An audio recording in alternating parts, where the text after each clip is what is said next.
صحابی ان کی روح پرواز نہیں ہو رہی تھی، تو حضور علیہ السلام تشریف لے گئے، تو آقا کریم نے پوچھا کہ اس کی ماں ہے؟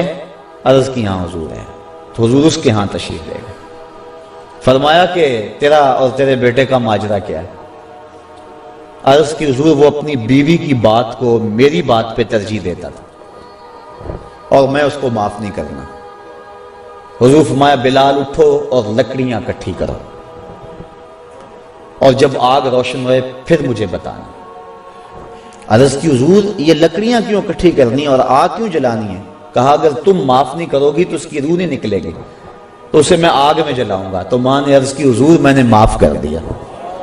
تو کہا بلال جلدی جاؤ تلقین کرو اسے کلمے کی۔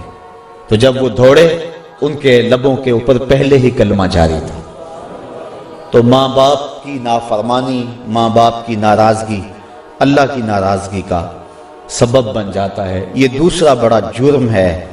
بہت سارے اہل علم نے کبیرہ گناہوں میں سے شرک کے بعد بڑا گناہ حقوق الوالدین، والدین کی نافرمانی کو شمار کیا ہے کہ والدین کی نافرمانی نہ کی جائے، اور اللہ تعالیٰ نے قرآن مجید میں ان کی حضور ادب سے پیش ہونے اور اپنے بازوؤں کو سکیڑ لینے کی تاکید فرمائی، اور یہاں تک فرمایا کہ ان کے سامنے اف تک نہ کہو۔ کلمہ تعفیف سے بھی منع کر دیا۔ حضرت امام حسن رضی اللہ تعالی عنہ حضرت سیدہ فاطمہ زہرا رضی اللہ تعالی عنہا کے پاس بیٹھ کر ساتھ کھانا نہیں کھاتے تھے۔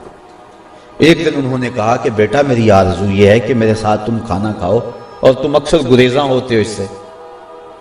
عرض کی امی جی میں اس بات سے ڈرتا ہوں کہ کسی لقمے کی طرف آپ کی نظر بڑھ جائے لیکن ابھی آپ کا ہاتھ نہ بڑھے، اور میں آپ کے ارادے سے عدم آگہی کی وجہ سے اس لقمے کو اٹھا لوں اور آپ ماں ہونے کے ناطے سے نہ روکیں تو یہ آپ کی کہیں توہین نہ ہو جائے۔ میں اس ڈر سے آپ کے ساتھ بیٹھ کے کھانا بھی نہیں کھاتا۔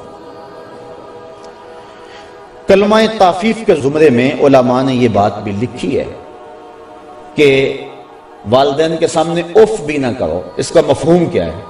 وہ کہتے ہیں جب والدین بوڑھے ہو جائیں اور اس حالت میں پہنچ جائیں کہ بول و براز چارپائی پہ کر دیں، تو اولاد، سعادت مند جو اولاد ہے وہ والدین کو اس عمر کے اندر اٹھاتی ہے، ان کے کپڑے بدلتی ہے اور غلاظت گندگی دور کرتی ہے اور اس میں سعادت سمجھتی ہے۔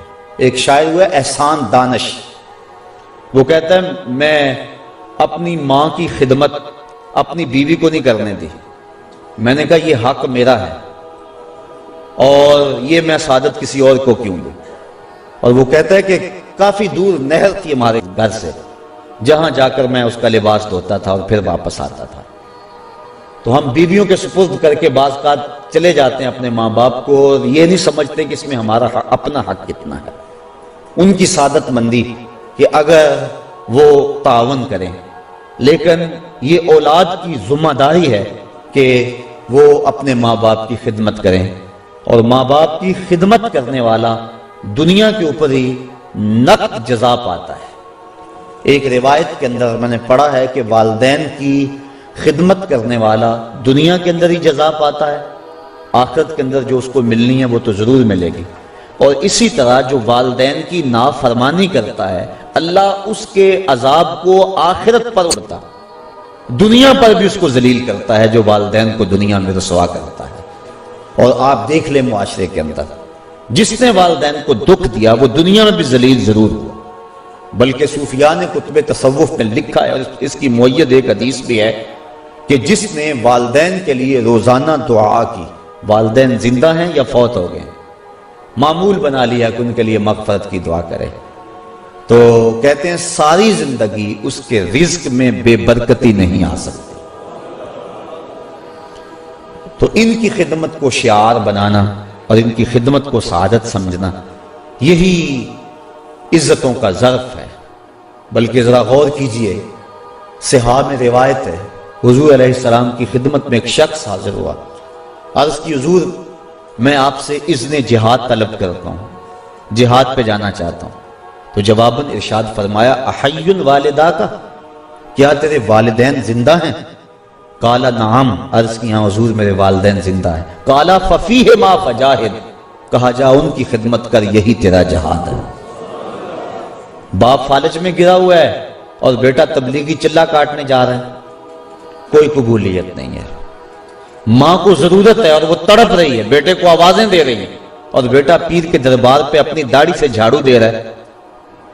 ماں باپ کو سخت ضرورت ہے اور بیٹا جہاد پہ گیا ہوا ہے، شریعت نے اس کی اجازت نہیں دی، اس کی حوصلہ شکنی کی ہے۔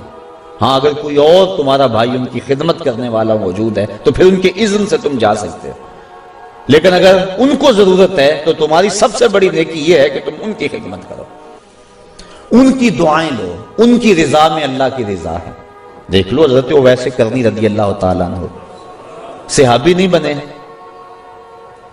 حضور اپنی قمیض کے بٹن کھول کے لمبی لمبی سانسیں لیتے ہیں اور فرماتے ہیں مجھے یمن سے یار کی خوشبو آتی۔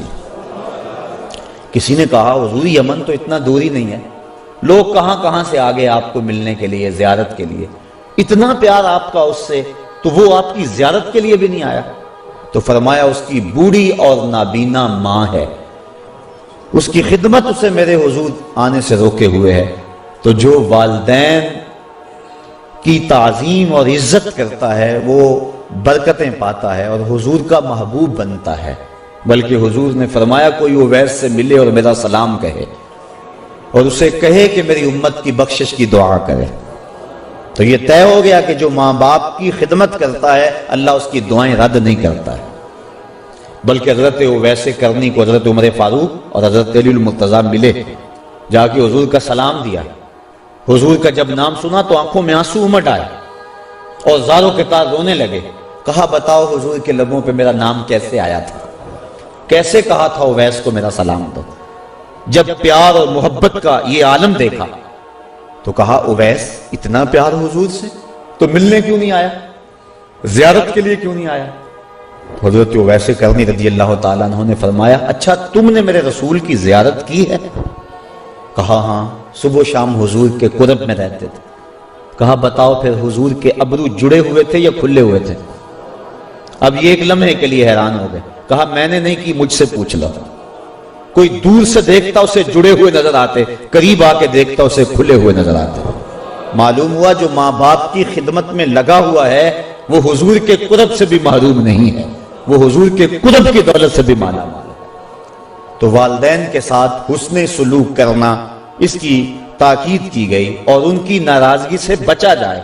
جب والدین ناراض ہو جائیں تو رب ناراض ہو جاتا ہے۔